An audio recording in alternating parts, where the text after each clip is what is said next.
Hello, everybody, and welcome to this lunch session.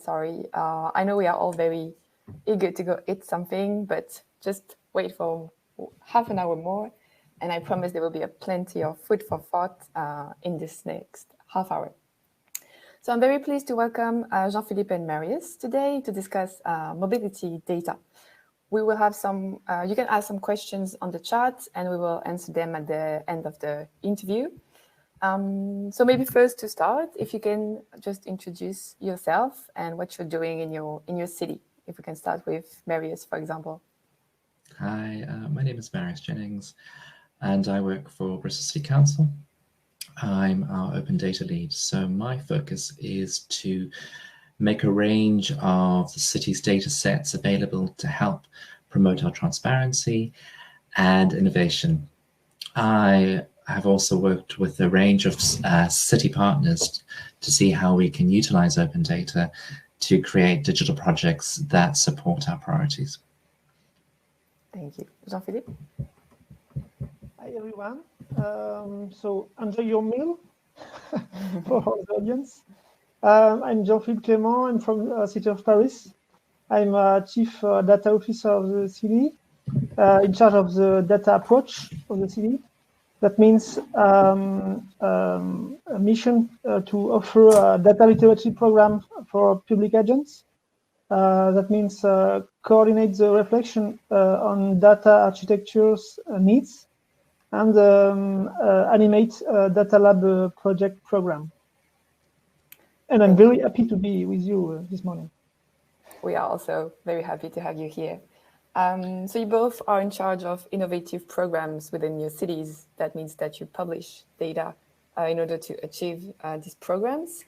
And today we're going to go deeper into mobility data.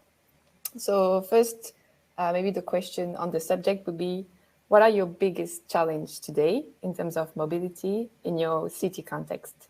Maybe Jean-Philippe, if you want to start.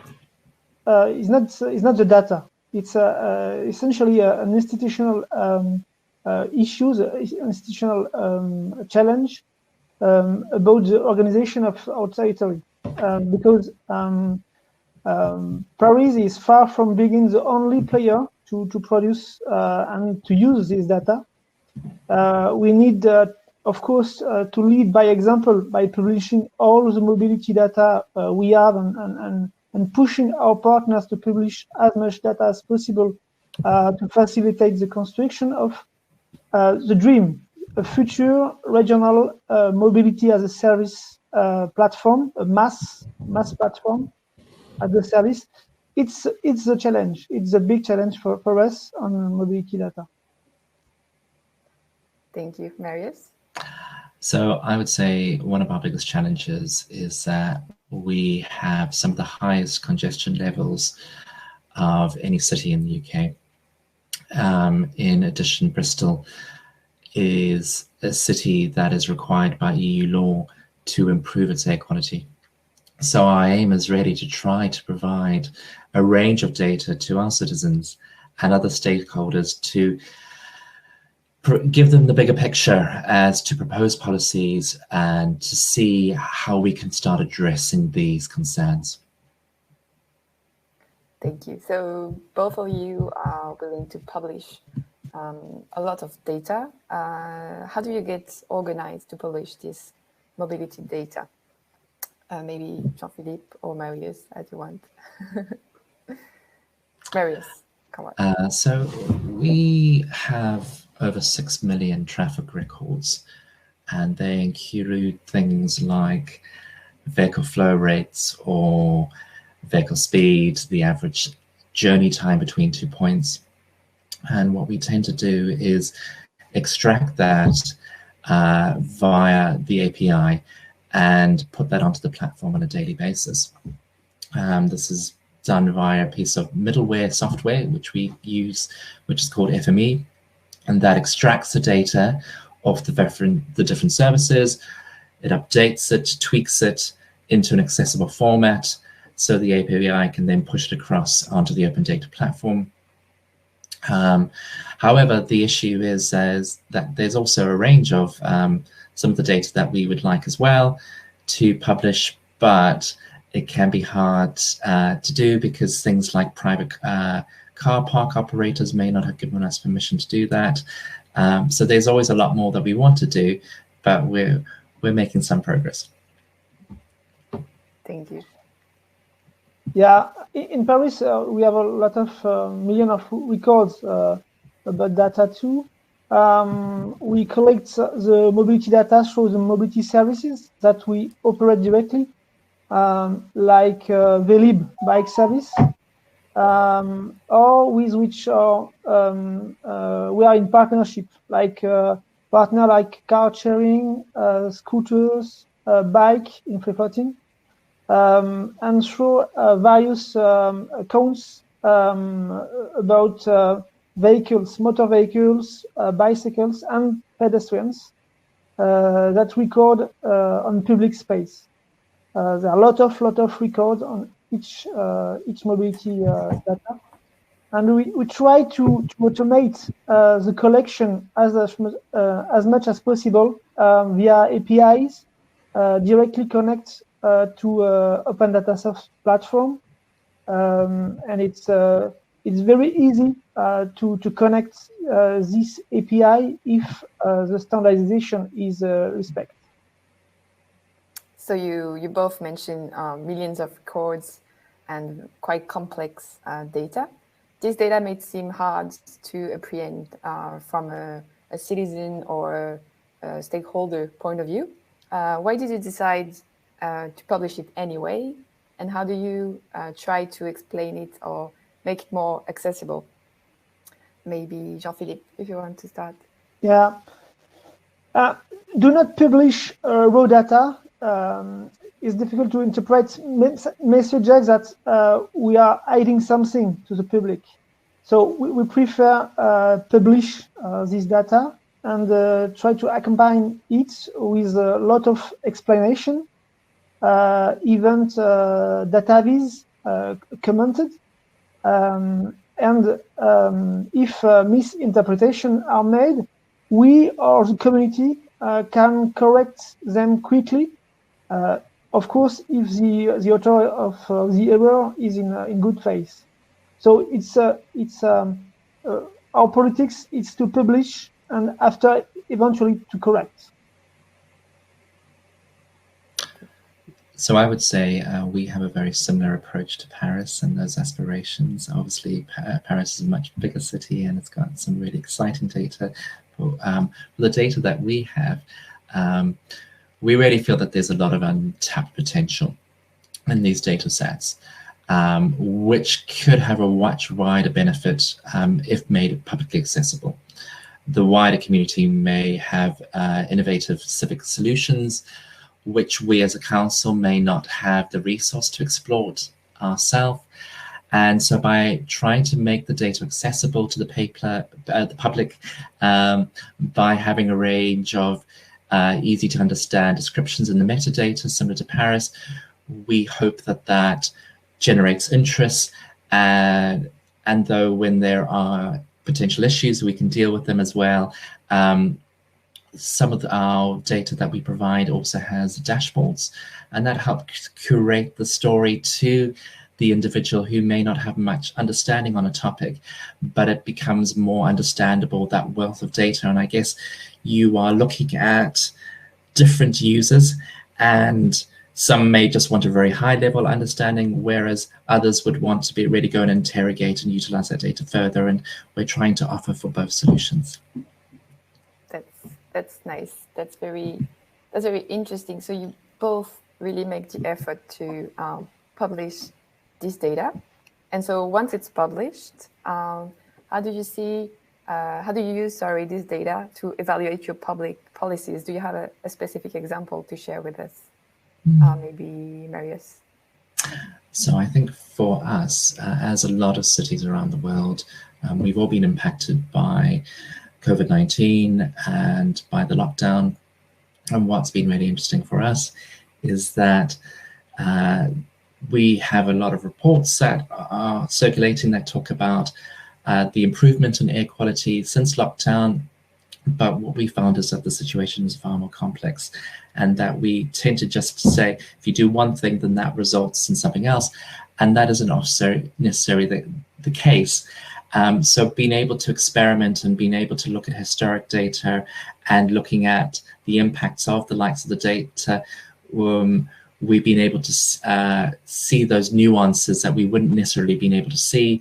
And in some cases, we found that certain pollutants have actually risen over the lockdown period. So I think that's a really contemporary case of something that is really prevalent now that can actually inform our decisions and how we go forward. Yeah, so sorry for the mic. Yeah, in Paris, we make a lot of tests with mobility and mobility data. For example, we have created temporary bike routes after confinement that we monitor with sensors, and we collect this data. Can permit them to check if this new infrastructure policy is correctly sized. And when we cross public space data and mobility data, we can get a lot of interesting conclusion about policy, and there are a lot of views about this new data for mobility politics. That's interesting that you both use a very contemporary example with the situation we are in right now. And what about internally? Do this visualization or this data is used by the public services within the city? Do they use it to maybe shape their public policies or make decisions? And is that an objective at the end of this data? Jean-Philippe, maybe? Yeah, perhaps it's difficult to say that our data viz influence political decision. But on the other hand, Patrick, my colleague, who is mainly responsible of the open data management, take particular care in associating raw data sets with data viz in order to make them more readable, more understandable, for everyone. So this data viz permits by Opendatasoft platform. It's very easy to create a data viz with ODS. Are sometimes used by municipal services to analyze their policies. The service it's the data of the service, but the tools of ODS to see the data viz of their data is very useful for these services, and they can evaluate the transformation of, for example, temporary routes in regular routes for bike with this type of visualization. So it's similar to what Jean-Philippe was saying. I think for Bristol, having the power of the visualizations that are available to us through the Open Data platform has been really useful. We've worked with Opendatasoft to take our air quality dashboard, for example, and make that as an app that can be utilized by other servers as services. And I would say for us, having that range of data, such as the air quality or things like where we go and measure quality of life in different parts of the city, it means that if you're able to visualize it, it becomes a very powerful tool, because you're able to provide people a good understanding on a different topic that they may not be very informed of, and be able to make some key decisions through having that information. And I would say it's a very useful tool to have other departments informed around what's happening, so they can have a very light touch look at it, but also interrogate, as I said earlier, the data a lot further. I mean, for us, like a key thing is through visualizing the poor air quality that we have in the city and where it's impacting, has really shown us that's often where some of the most deprived areas of and our citizens actually are. And so we can see the disproportionate impact that air quality has on those who are very vulnerable in our society. And that's a lot easier to do through the visualizations. Thank you for these insights. Maybe the last question very quickly. Sorry, not the last one. Do you aim at leading the way in mobility data sharing and influencing the public policies? Is that an objective, or do you put in place some particular projects of cooperation and such? Maybe Marius? Yes, so for us, Bristol has always been really good at punching above its weight on a range of issues, and we've been very focused on air quality, climate change. We were the first city that in the UK that was awarded European Green City status. We've declared a climate emergency for 2030, and we're also recognized for the range of smart city work and our initiatives that we do. So I guess really for us, it's about the city seeking to collaborate with other cities and really see what is best practice around the world and where we can feed into that and help others learn. And for me, open data is really one of those key tools that supports these range of initiatives. Thank you. Yeah, and for Paris, our goal is not to show the way. We seek to offer the best services essentially to Parisians and to implement the policies decided by the mayor. If it can be useful to other cities, we are very happy. But on the other hand, we do not hesitate to draw inspiration, like with a lot of examples in Bristol, from other cities in the world, if the good idea can be reproduced in Paris. And it's very important on the philosophy of open data is the sharing of data, but the sharing of ID too. Yeah, that's interesting because that's something we saw also this morning with our Australian clients who were saying exactly the same thing, and also from David and Victor from the region Occitanie. This thing that cities can learn from each other with innovative and successful projects. So that's quite nice that we are on the same page. And maybe for last question, how do you see the future of mobility and mobility data within your city? Maybe Jean-Philippe. Yeah, like my first response of the first question, I think the big question of mobility data at this moment is the interoperability that allows the construction of useful service like mass platform for user, and it's the reason. It's for this reason that we must, all the collectivity of the public sector must participate in national, in European, in international standardization procedure of all these formats. It's a very big work, not often very easy, but it's very important, that ensure that the general interest of public policies is not forgotten on all the domain and on the mobility domain in this case.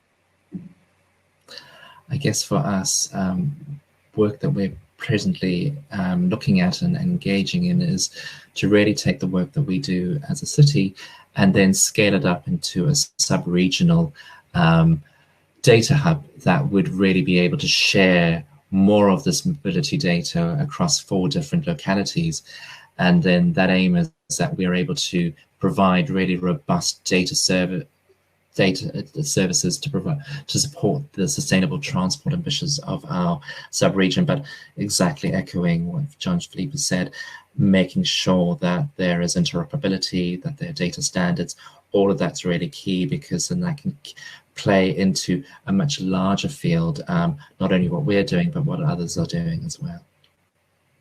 Yeah, I think collaboration and inspiration are the words for the end. Well, thank you very much for being here and sharing this insight with us. And we can now take some questions from the audience because I think there were a few.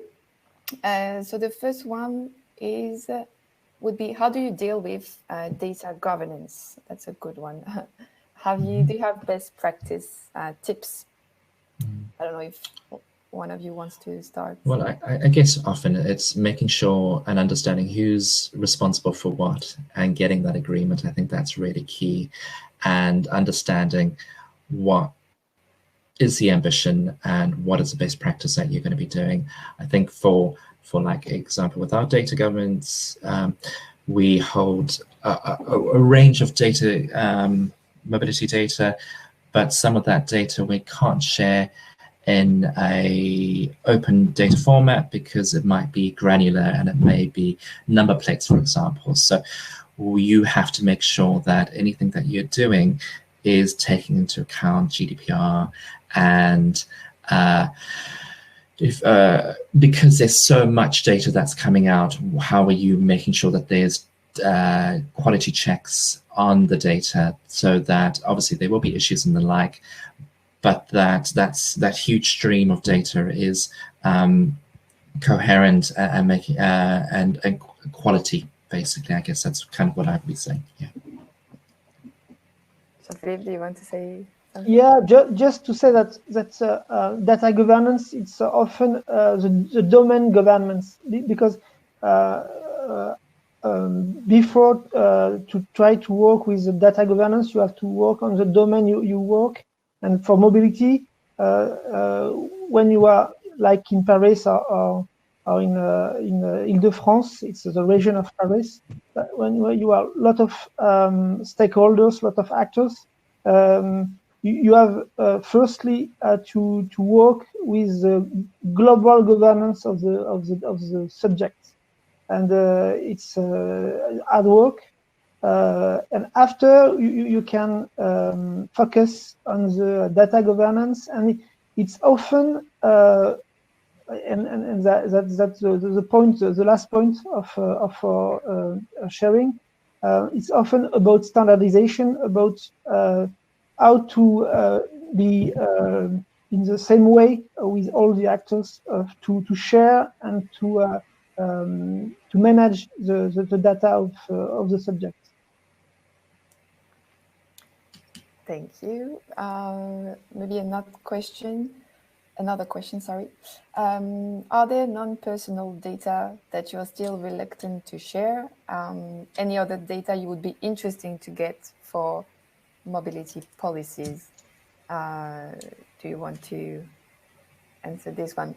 Like, do you have in mind other mobility data that would be interesting, and you don't yet have? And on the other hand, are you reluctant to share some of it?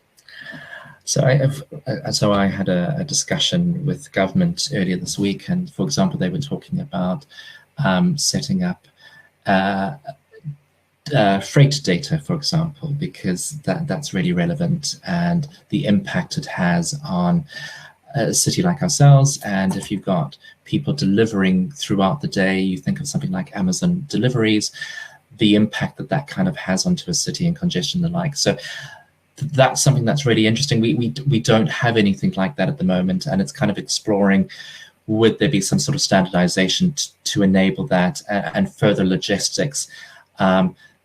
Yes, there's a whole range of data that we'd be interested to see. I mean, for me, I always look at London and obviously Paris, but London has very much a policy where it has produced this wealth of public transport data, which is real time, and that becomes available to citizens and other organizations and is seen as having a really positive impact in the city. So our aspiration, we're not there yet, but that would be where we would want to be going, so that you have so many different sources of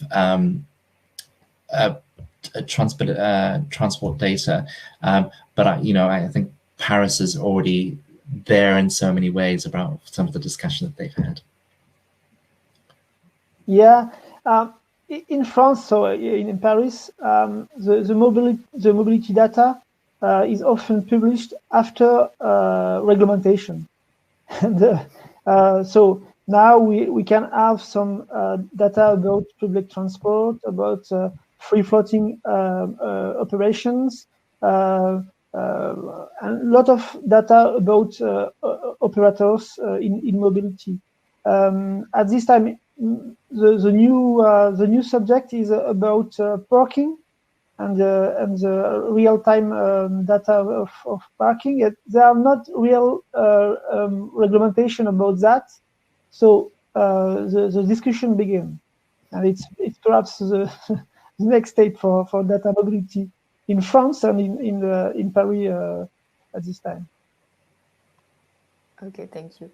Maybe one last short question. So, question for Mathis. Are there citizens who collect mobility data with privately owned sensors, for example? And is this data reliable, and is it being used for policy decisions? So from our side, we do have data sets for air quality sensors. Obviously, those are quite low quality air quality sensors. It's provided on the Open Data platform for Bristol, so you can go and see it.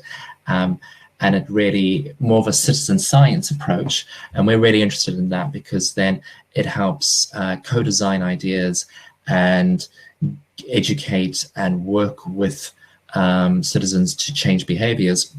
And I think one of the things that we're potentially looking at the moment is extending that sort of work, maybe having a more high quality data that would be centralized in that area to monitor the quality of the data that's been sent by the lower quality data.